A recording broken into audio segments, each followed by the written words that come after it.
ಈಗ ಚೆನ್ನಾಗಿದ್ದೀನಿ. S, cinema release ಆಗಿದೆ, ಅದ್ಭುತವಾದಂತಹ ಪ್ರತಿಕ್ರಿಯೆ ಸಿಕ್ಕಿದೆ ಎಲ್ಲ ಕಡೆ. ಎಷ್ಟು ಖುಷಿಯಾಗಿದ್ದಾರೆ ಇವಾಗ? ಆಬ್ವಿಯಸ್ಲಿ ತುಂಬ ಖುಷಿಯಾಗಿದೆ ನನಗೆ. ಇವತ್ತು ನಾನು ಏನೇನು ನೋಡ್ತಾ ಇದ್ದೀನೋ ಇದು ಪ್ರತಿಯೊಂದುವೇ ಫಸ್ಟ್ ಎಕ್ಸ್ಪೀರಿಯನ್ಸ್. ಇದು ನನ್ನ ಸಿನಿಮಾಗೆ ಜನ ಬರ್ತಿದ್ದಾರೆ, ಬುಕ್ ಮೈ ಶೋ ಓಪನ್ ಮಾಡಿದಾಗ ಒಂದಷ್ಟು ಆರೆಂಜ್ ಕಾಣ್ತಿದೆ ನನಗೆ. ಇದೆಲ್ಲ ಪ್ರತಿಯೊಂದು ಹೊಸ ಎಕ್ಸ್ಪೀರಿಯನ್ಸು. ಆ್ಯಂಡ್ ನಾವು ಎಷ್ಟೇ ಚೆನ್ನಾಗಿ ಕೆಲಸ ಮಾಡಿದ್ರೂ ಎಲ್ಲೋ ಒಂದು ಕಡೆ ಒಂದು ಲಕ್ ಅಂತ ಹೇಳ್ತೀವಿ. ಸೊ ಆ ಭಯ ಯಾವಾಗಲೂ ಇದ್ದೇ ಇರುತ್ತೆ. ಓಕೆ, ನಮ್ಮ ಕೆಲಸ ಚೆನ್ನಾಗಿದೆ, ಜನಕ್ಕೆ ಅದು ರೀಚ್ ಆಗುತ್ತೋ ಇಲ್ವೋ, ಜನ ಅದನ್ನು ಇಷ್ಟಪಡ್ತಾರೋ ಇಲ್ವೋ, ಇಷ್ಟಪಟ್ಟರೆ ಅವ್ರಿಗೆ ಒಂದಿಷ್ಟು ಜನಕ್ಕೆ ಹೇಳ್ತಾರೋ, ನನ್ನ ಎಷ್ಟೋ ಪ್ರಶ್ನೆ ಆಬ್ವಿಯಸ್ಲಿ ಓಡ್ತಾನೆ ಇರುತ್ತೆ. ಬಟ್ ಸೆಕೆಂಡ್ ಡೇಗೆ ಫಸ್ಟ್ ಡೇಗಿಂತ ಸ್ವಲ್ಪ ಇಂಪ್ರೂವ್ ಆಯಿತು. ಆ್ಯಂಡ್ ಥರ್ಡ್ ಡೇಗೆ ನಾನು ಇವತ್ತು ಬೆಳಗ್ಗೆ ಎಲ್ಲ ಆ ಥರ ನೋಡ್ತಾ ಇದ್ದೀನಿ. ಆ್ಯಂಡ್ ಸುಮಾರು ಡಿಸ್ಟ್ರಿಕ್ ಒಂದಷ್ಟು ಹೆಸರು ಹೇಳಿದೆ ನಾನು: ಚಿಕ್ಕಬಳ್ಳಾಪುರ, ರಾಯಚೂರು, ಬೆಲ್ಗಾಂ, ಮಂಡ್ಯ, ಮೈಸೂರು. ಇಲ್ಲೆಲ್ಲ ಒಂದಷ್ಟು ಶೋ ಹೌಸ್ಫುಲ್ ಆಗ್ತಿದೆ. ಅಲ್ಲಿಂದ ಒಂದು ಒಳ್ಳೆ ರಿಪೋರ್ಟ್ ಬರ್ತಿದೆ. ನನಗೆ ಇನ್ನೂ ಡ್ರೀಮ್ ಮ್ಯಾಜಿಕ್ ಆ ಒಂದು ಮೈಂಡ್ ಸೆಟ್ಟಲ್ಲೇ ಇದ್ದೀನಿ. ಬಟ್ ತುಂಬ ಖುಷಿ ಆಗ್ತಿದೆ. Thank you so much. ಏನು ಒಂದು ನಂಬಿಕೆ ಇಟ್ಕೊಂಡು ನಾನು ಇಲ್ಲಿಗೆ ಬಂದಿದ್ನೋ, ನಾನು ನನ್ನ ಕೆಲಸ ಚೆನ್ನಾಗಿ ಮಾಡಬೇಕು, ಅದನ್ನು ಜನ ಅಪ್ರಿಷಿಯೇಟ್ ಮಾಡಬೇಕು ಅನ್ನೋ ಒಂದು ನಂಬಿಕೆಲಿ ಅಷ್ಟೇ ನಾನು ಬಂದಿದ್ದು. ಆ ನಂಬಿಕೆನ ಉಳಿಸೋದಕ್ಕೆ ತುಂಬ ಮನಸ್ಸಿಂದ ಥ್ಯಾಂಕ್ ಯು. ನಾನು ಯೋಚನೆ ಮಾಡ್ತಿದ್ದೆ, ಇಷ್ಟೆಲ್ಲ ಕಷ್ಟಪಟ್ಟು ಇಷ್ಟೆಲ್ಲ ಮಾಡಿ ಇದೊಂದು ಲಾಸ್ಟ್ ಆಪ್ಷನ್ ಇದೆ, ಇಫ್ ಇನ್ ಕೇಸ್ ಇದೇನಾದರೂ ಆಗಲಿಲ್ಲ ಅಂತಂದರೆ ಲಿಟ್ರಲಿ ನಂಬಿಕೆ ಹೊರಟೋಗ್ಬಿಡ್ತಿತ್ತು ನನಗೆ. ಆಮೇಲೆ ಮತ್ತೆ ಆ ಕಾನ್ಫಿಡೆನ್ಸ್ ಬರ್ತಿರಲಿಲ್ಲ, ನಾನು ಏನು ಇಟ್ಕೊಂಡು ಮತ್ತೆ ಝೀರೋಯಿಂದ ಸ್ಟಾರ್ಟ್ ಮಾಡಲಿ ಅಂತ. ಬಟ್ ಎಲ್ಲ ಆಗಿದೆ, ನೀವು ಇಷ್ಟಪಡ್ತಿದ್ದೀರಾ. So thank you so much.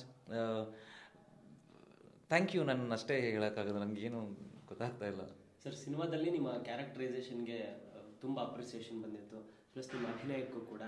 ಅದ್ರ ಬಗ್ಗೆ ಎಲ್ಲ ಹೆಂಗೆ ಅನಿಸುತ್ತೆ ಅವ್ರು ಹೇಳ್ತಿರೋದು, ಆಡಿಯನ್ಸ್ ಹೇಳಿರೋದು? ಅಂದರೆ ನನ್ನ ಪ್ರಕಾರ ಒಬ್ಬ ಆರ್ಟಿಸ್ಟ್ಗೆ ಫಸ್ಟ್ ಕ್ರೈಟೀರಿಯಾ ಅನ್ನೋದೇ ಅವ್ನ ಆ್ಯಕ್ಟಿಂಗ್ ಸ್ಕಿಲ್ಸ್. ಅದು ಬಿಟ್ಟು ನಾವು ಬೇರೆ ಏನು ಮಾಡಿದ್ರೂ ಅದು ಪ್ಲಸ್ ಅಷ್ಟೇ. ಸೊ ಒಬ್ಬ ಆ್ಯಕ್ಟರ್ ತುಂಬ ಚೆನ್ನಾಗಿ ಬಾಡಿ ಮಾಡಿಕೊಂಡ್ರೂ ಮೇಜರ್ ಆ್ಯಕ್ಟಿಂಗೇ ಆಗುತ್ತೆ. ಬಿಕಾಸ್ ಫಿಸಿಕಲ್ ಅಪಿಯರೆನ್ಸ್ ಏನಿದೆ ಅದು ಕ್ಯಾರೆಕ್ಟರ್ಗೆ ಒಂದು ಮ್ಯಾಚ್ ಆಗೋದಕ್ಕಷ್ಟೇ, ಅದು ಪರ್ಫಾರ್ಮೆನ್ಸ್ ಅಲ್ಲ.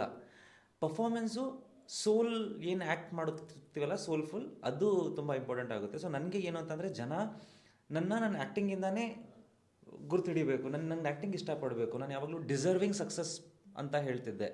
ಅದು ತುಂಬ ಇಂಪಾರ್ಟೆಂಟ್ ಆಗುತ್ತೆ ಲಾಂಗ್ ಸಸ್ಟೈನ್ ಆಗಬೇಕು ಅಂತ. ಅಂದರೆ ಇಲ್ಲ, ಯಾವುದೋ ಒಂದು ಚಿಕ್ಕ ವಿಷಯ ಇಷ್ಟ ಆದರೆ ಅದು ತುಂಬ ಚಿಕ್ಕದಾಗಿ ಹೊರಟೋಗ್ಬಿಡುತ್ತೆ. ಜನಕ್ಕೆ ತುಂಬ ಲಾಂಗ್ ರನ್ನಲ್ಲಿ ಬೇಕು ಅಂತಂದರೆ ತುಂಬ ಸ್ಟ್ರಾಂಗ್ ಒಂದು ಕಾರಣ ಬೇಕು. ಅದು ಆ್ಯಕ್ಟಿಂಗ್ ಬಿಟ್ಟು ಏನೂ ಆಗೋಕ್ಕೆ ಸಾಧ್ಯ ಇಲ್ಲ. ಸೊ ರಾನಿ ಒಂದು ಸ್ಟಾರ್ಟಿಂಗ್ ಪ್ರೊಸೆಸ್ಸಿಂದನೂ, ಆ್ಯಂಡ್ ನಾನು ಸ್ಪೆಷಲಿ ರಾನಿ ಆದಮೇಲೆ ಯಾವುದೇ ಕತೆ ಅಂತ ನೋಡೋಕೆ ಬಂದರೂ ಆ್ಯಕ್ಟಿಂಗಿಗೆ ಎಷ್ಟು ಸ್ಪೇಸ್ ಇದೆ, ನಾನು ಹೊಸದಾಗಿ ಏನಿದ್ರಲ್ಲಿ ಆ್ಯಕ್ಟ್ ಮಾಡ್ಬೋದು, ಜನಕ್ಕೆ ಇದರಲ್ಲಿಂದ ಎಷ್ಟು ಇಷ್ಟ ಆಗುತ್ತೆ ಅಂತ ಒಂದಷ್ಟು ಪಾಯಿಂಟ್ಸ್ ನೋಡ್ತೀನಿ. ಸೊ ಬೇಸಿಕ್ಲಿ ನನ್ನ ಪ್ರಕಾರ ಆ್ಯಕ್ಷನ್ ತುಂಬ ದೊಡ್ಡದಾಗಿದೆ ಈ ಸಿನಿಮಾದಲ್ಲಿ, ಬಟ್ ಆದರೂ ಎಲ್ಲ ಪರ್ಫಾರ್ಮೆನ್ಸ್ನ ಅಪ್ರಿಷಿಯೇಟ್ ಮಾಡ್ತಿದ್ದಾರೆ. ರಾನಿ ಅನ್ನೋ ಕ್ಯಾರೆಕ್ಟರ್ ಎಷ್ಟು ದೊಡ್ಡದು, ಬಟ್ ಎಲ್ಲ ರಾಘವನ್ನ ಅಪ್ರಿಷಿಯೇಟ್ ಮಾಡ್ತಿದ್ದಾರೆ. Because of that performance soul connect ಆಗುತ್ತೆ. ಸೊ ಆ್ಯಸ್ ಅ ಆರ್ಟಿಸ್ಟ್ ನನಗೆ ಎಲ್ಲ ಫ್ರೀಡಮ್ ಕೊಟ್ಟಿದ್ದಾರೆ ಗುರುತೇಜ್ ಶೆಟ್ಟಿ ಅವರು. ಆ್ಯಂಡ್ ಜನ ಅದನ್ನು ಇಷ್ಟಪಡ್ತಿದ್ದಾರೆ. So once again thank you. ಕ್ಲೈಮ್ಯಾಕ್ಸ್ನ ಕರಿಯ ಈ ಥರ ಒಂದು ಗ್ಯಾಂಗ್ಸ್ಟರ್ ಸಿನಿಮಾಗಳಿಗೆ ಹೋಲಿಕೆ ಮಾಡ್ತಿದ್ದಾರೆ. ಆ ಥರದ ಕಲ್ಟ್ ಸಿನಿಮಾಗಳಿಗೆ ಇದು ಕೂಡ ಹತ್ತಿರವಾಗಿದೆ ಅಂತ ಹೇಳ್ತಾರೆ. ಆ ಥರದ ಕಂಪ್ಯಾರಿಸನ್ ಬಂದಾಗ ಹೆಂಗೆ ಅನಿಸುತ್ತೆ ನಿಮಗೆ? ನೀವು ಹೆಸರು ಹೇಳಿದೆಲ್ಲ ಹಿಟ್ ಸಿನಿಮಾ, ಸೊ ಆ ಥರ ಹೇಳಿದಾಗ ಆಬ್ವಿಯಸ್ಲಿ ಖುಷಿ ಆಗುತ್ತೆ. But in terms of story line, ಈಗ ನೀವು ಸಿನಿಮಾ ನೋಡಿದರೆ ನಿಮಗೆ ಗೊತ್ತಿರುತ್ತೆ ಅದರ ಅಗತ್ಯ ಇತ್ತು ಅಲ್ಲಿ. ಆಮೇಲೆ ಏನು ಮೆಸೇಜ್ ಅಂತ ಪ್ರತಿಯೊಬ್ಬರು ಕೇಳ್ತಾರಲ್ಲ. ಸೊ ನಮ್ಮ ಲೈಫಲ್ಲಿ ಪ್ರತಿಯೊಂದು ಡಿಸಿಷನ್ ಮ್ಯಾಟರ್ ಆಗುತ್ತೆ.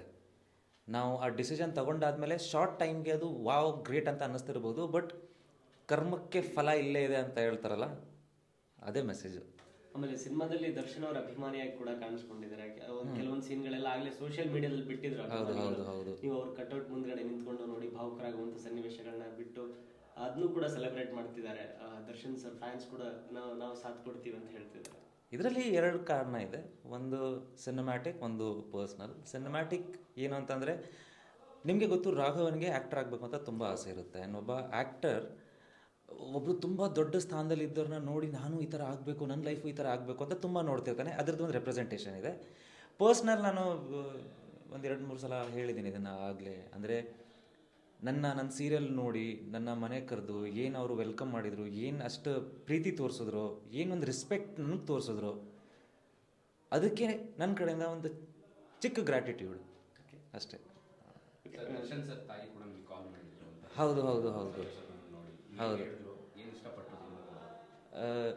ಇಲ್ಲ, ನಾನು ಇದನ್ನು ಮೆನ್ಷನ್ ಮಾಡಿದೆ. ನನಗೆ ಅವರು ತುಂಬ ಮುಂಚೆಯಿಂದ ಹೇಳ್ತಿದ್ರು, ನಿನ್ನ ಸಿನಿಮಾ ರಿಲೀಸ್ ಆಗಲಿ ಮಗು, ನಾನು ನನ್ನ ಫ್ರೆಂಡ್ಸ್ ಜೊತೆ ಫಸ್ಟ್ ಡೇ ಫಸ್ಟ್ ಶೋ ನೋಡ್ತೀನಿ, ನೀನೇ ಬಂದು ಕರ್ಕೊಂಡು ಹೋಗಬೇಕು.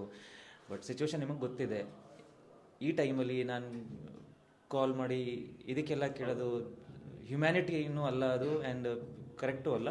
ಸೊ ನಾನು ನೋಡಿಲ್ಲ, ಸಿಚುವೇಶನ್ ಎಲ್ಲ ಸರಿ ಹೋಗಲಿ, ನಾನು ಖಂಡಿತ ಅವ್ರಿಗೆ ತೋರಿಸ್ತೀನಿ. ಸಂಜೆ ಮೀಡಿಯಾ ಶೋ ಅಲ್ಲಿ ನಮ್ಮ 6:30-7 ತನಕ ಇದ್ರಿ. ಅವತ್ತೊಂದು ಇನ್ಸಿಡೆಂಟ್ ಆಯ್ತು ಸಾಯಂಕಾಲ. ಏನಕ್ಕೆ ಏನಾಯ್ತು ಅದು ಆಕ್ಸಿಡೆಂಟ್? ಸಾಯಂಕಾಲದ ತನಕ ಜೊತೆಗಿದ್ವಿ.